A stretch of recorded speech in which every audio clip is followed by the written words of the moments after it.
Underground money mining well. Sudhakar और मनोहर का आस पड़ोस में ही खेत था। उन दोनों को मनोज और महेश नाम के लड़के थे, लेकिन वो दोनों भी आलसी और कामचोर थे। सुधाकर और मनोहर अपने अपने बेटों की वजह से बहुत ही परेशान थे। एक बार खेत में वो काम करते हुए बातें करते हैं। अरे सुधाकर, अपने बेटे तो किसी काम के नहीं है, बस आवारों की तरह गांव में घूमते रहते हैं। वो कैसे अपना भविष्य संवारेंगे, कुछ समझ नहीं आ रहा। बुढ़ापे में अपना बहुत बुरा हाल होने वाला है भाई। इस तरह मनोहर बातें कर ही रहा था कि तभी खेत की तरफ महेश और मनोज आते हुए सुधाकर देख लेता है। उन्हें पास आते देख मनोहर से वो कहता है, अरे मनोहर, तुम्हें पता है ना कि हमारे खेत में पैसों का कुआं है, तो बस बुढ़ापे में अंडरग्राउंड मनी वेल से सारा पैसा निकाल लेंगे हम, और ये खेत भी बेच देंगे। हमारा बुढ़ापा आराम से कटेगा। ये बात सुनकर मनोहर सुधाकर की तरफ देखता ही रहता है। उसे कुछ समझ नहीं आता कि सुधाकर किस अंडरग्राउंड मनी वेल की बात कर रहा है, लेकिन ये बात मनोज और महेश सुन लेते हैं और आपस में वो बातें करने लगते हैं। अरे यार, अपने पिताजी तो बड़े छुपे रुस्तम निकले। खुद के बुढ़ापे का इंतजाम कर लिया, लेकिन हमारे बारे में सोच भी नहीं रहे, और तो और खेत बेचने की भी बात कर रहे हैं ये। ऐसे कैसे उन्हें मैं खेत बेचने दूंगा? और हाँ, वो अंडरग्राउंड मनी वेल से पैसे निकालने से पहले ही हम सारा पैसा निकाल कर रफू चक्कर हो जाएंगे। महेश और मनोज रात के वक्त अपने अपने खेतों में कुएं की खुदाई करना शुरू कर देते हैं। काफी अंदर जाने के बाद उन्हें वहां कुछ नहीं मिलता। वो दोनों कुएं से बाहर निकलते हैं। दूसरे दिन रात में फिर से कुएं में खुदाई का काम करने लगते हैं, लेकिन उस वक्त भी उन्हें कुछ नहीं मिलता। फिर एक दिन सुधाकर और मनोहर बगीचे में बैठे बातें कर रहे थे। अरे सुधाकर, तुमने उस दिन ये अंडरग्राउंड मनी कुएं की झूठी बात बोल दी और वो दोनों लालच में आकर कुआं खोदने भी लग गए। लेकिन यार, अगर उन्हें पता चला कि हमने झूठ बोला तो वो और भी ज्यादा नालायक बनेंगे। हाँ रे, मैं तो उन्हें सुधारने के लिए कह दिया था ये बात, लेकिन तुम जो बोल रहे हो वो भी सच हो सकता है। इस तरह वो दोनों परेशान बैठे थे कि तभी वहाँ एक स्वामी जी अचानक से प्रकट होते हैं और वो कहते हैं, ऐसा कुछ नहीं होगा बच्चा, तुम्हारे ये दोनों बेटे जरूर सुधर जाएंगे, तुम्हारे साथ मेरा आशीर्वाद है। ऐसा कहकर स्वामी जी वहां से गायब हो जाते हैं। उधर मनोज और महेश रात में फिर से खुदाई करने की सोचकर अंडरग्राउंड जाते हैं, लेकिन खुदाई करते वक्त उन्हें ढेर सारे पैसे मिल ही जाते हैं। वो दोनों खुश हो जाते हैं और कुएं के बाहर आकर खुशी मनाने लगते हैं। तब मनोज कहता है, यार चलो, आज इस बड़ी बात पर मौज करके आते हैं। कल सारा पैसा निकालकर ये गांव छोड़कर शहर भाग जाएंगे, फिर हमारे पिताजी हाथ मलते रह जाएंगे। इस तरह उस रात वो दोनों खूब मजे करते हैं। दूसरे दिन वो अंडरग्राउंड जाकर सारे पैसे बोरियों में भरकर ऊपर लेकर आते हैं, लेकिन जैसे ही वो कुएं के ऊपर आते हैं वो दोनों बूढ़े हो जाते हैं। दोनों के शरीर में हुआ यह बदलाव वो समझने लगते हैं। उनसे पैसों की बोरियां भी उठाई नहीं जा रही थी। तब मनोज कहता है, अरे यार महेश, ये क्या हो गया? हम तो वक्त से पहले ही बूढ़े हो गए, अब हम दोनों वापस कैसे अपना शरीर पाएंगे? मनोज के ऐसा बोलते ही वहां स्वामी जी प्रकट होते हैं और वो कहते हैं, तुम दोनों के साथ यही होना चाहिए था। अपने पिता को धोखा देकर भाग रहे थे, लालच में ये भी भूल गए कि तुम ही बूढ़े हो जाओगे। अब भुगतो अपने किए का फल। ये सुनते ही मनोज और महेश को अपनी गलती का एहसास होता है और वो स्वामी जी के पैरों पे गिड़गिड़ाकर माफी मांगने लगते हैं। तब स्वामी जी उन्हें अपने अपने पिताजी से माफी मांगने के लिए कह देते हैं। वो तुरंत अपने अपने पिता के पास जाते हैं और माफी मांगते हैं, और उनके द्वारा माफ करते ही वो दोनों पहले जैसे बन जाते हैं और काम चोरी छोड़कर खेतों में काम करना शुरू करते हैं। इस तरह अपने बेटों में ये बदलाव देखकर मनोहर और सुधाकर भी बहुत खुश हो जाते हैं और अंडरग्राउंड मनी वेल से मिले हुए पैसों से वो गरीबों की मदद करते हैं। छिपे हुए खजाने की खोज। एक गांव में दो भाई रहते थे।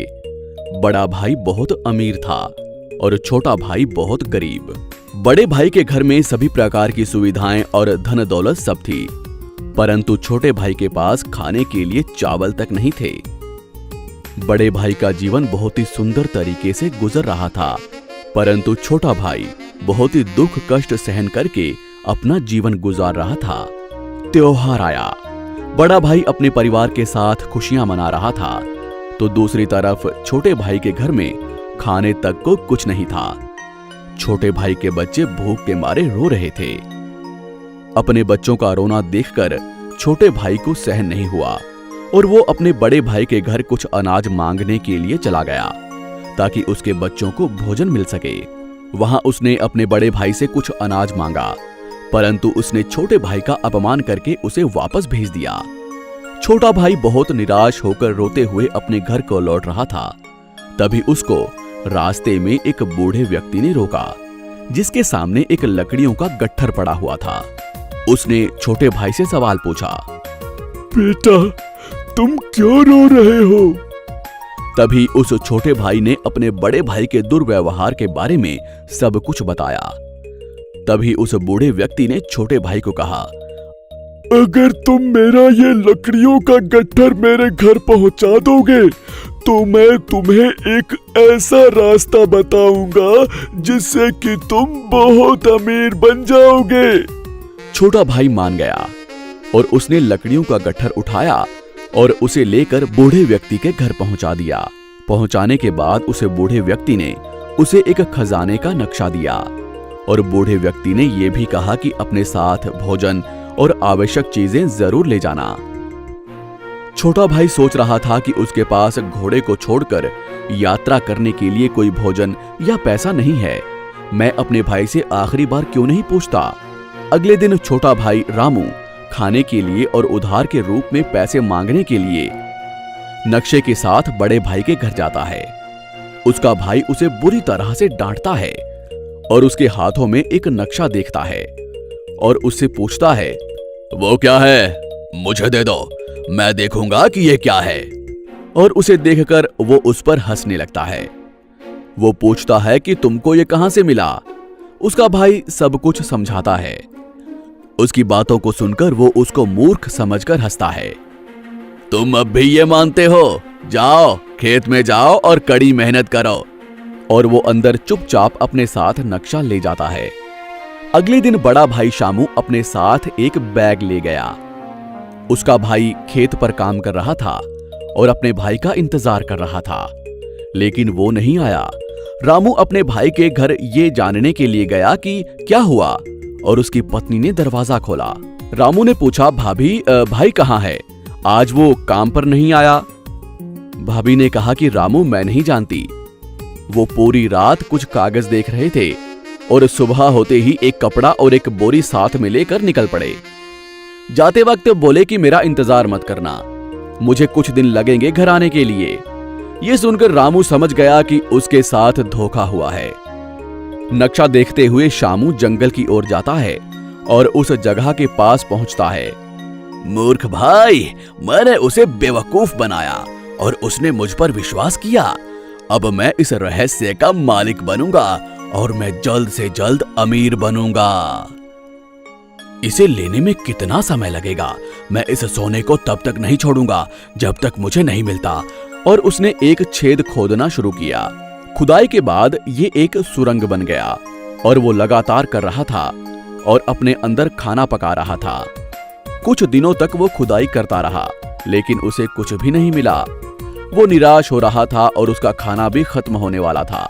दिनों से सप्ताह तक और सप्ताह से महीने तक वो खुदाई करता रहा। अंत में उसने हार मान ली और उसने सोचा कि ये समय की बर्बादी है। काफी समय से मैं काम पर नहीं गया। इस मुहावरे के लिए अपना सारा समय बर्बाद कर दिया। इसकी बजाय अगर मैं खेती करता तो मैं कुछ पैसे कमा लेता। और वो वहां से उस सुरंग से निकला और घर वापस आ गया और अपने भाई से मिला और डांटना शुरू कर दिया। अरे मूर्ख, तुम्हारे कारण मेरे सारे दिन बेकार हो गए। वहां कोई सोना या हीरा नहीं है। अगर तुम अगली बार मूर्ख बनाने की कोशिश करोगे तो मैं तुमको लात मार दूंगा। मैंने आपको धोखा नहीं दिया, आपने ही मुझे धोखा दिया और मेरे हाथ से वो नक्शा ले लिया और खोज के लिए निकल गए। लालच में आपने केवल मुझे ही धोखा दिया मूर्ख। लालच में तुमने केवल मुझे धोखा दिया मूर्ख। तुम अपने भाई के बारे में बिल्कुल भी परवाह नहीं करते और खुद की बहुत परवाह है। अपना नक्शा पेपर लें। तुमको विश्वास करने के लिए मुझे अपनी चप्पलों से मारना चाहिए। और वो उसके चेहरे पर फेंक दिया और घर वापस चला गया। पूरी रात रामू सोच रहा था कि क्या वाकई में सोना नहीं है। मैं उस बूढ़े को मानता हूं। मुझे आशा है कि वो मुझे धोखा नहीं देगा। मुझे जाने दो और जांच करने दो। अगले दिन वो सब कुछ पैक करता है और अपनी पत्नी से कहता है कि उसे घर आने में समय लगेगा, तो कृपया मेरे बारे में चिंता ना करें और अपने आप का ख्याल रखें। जाते समय वो अपने घोड़े पर गया। वो उस स्थान पर पहुंच गया जहां नक्शा दिखा रहा था। उसने एक सुरंग देखी जहां उसके भाई ने एक बड़ा छेद खोदा था। अरे, उसने बहुत कुछ खोदा है, मुझे लगता है कि मुझे बाकी काम करना है। अपनी कुल्हाड़ी के साथ उसने सिर्फ एक शॉट मारा, बस कुछ बड़ी आवाज आई। हर जगह धुआं था और उस धूल में कुछ चमक रहा था। देखा तो वो चौंक गया। उसे सोने का खजाना मिला। सोने को देखकर वो इतना खुश हुआ कि बिना समय बर्बाद किए उसने अपने बैग में सारा सोना इकट्ठा कर लिया और वहां से निकल गया।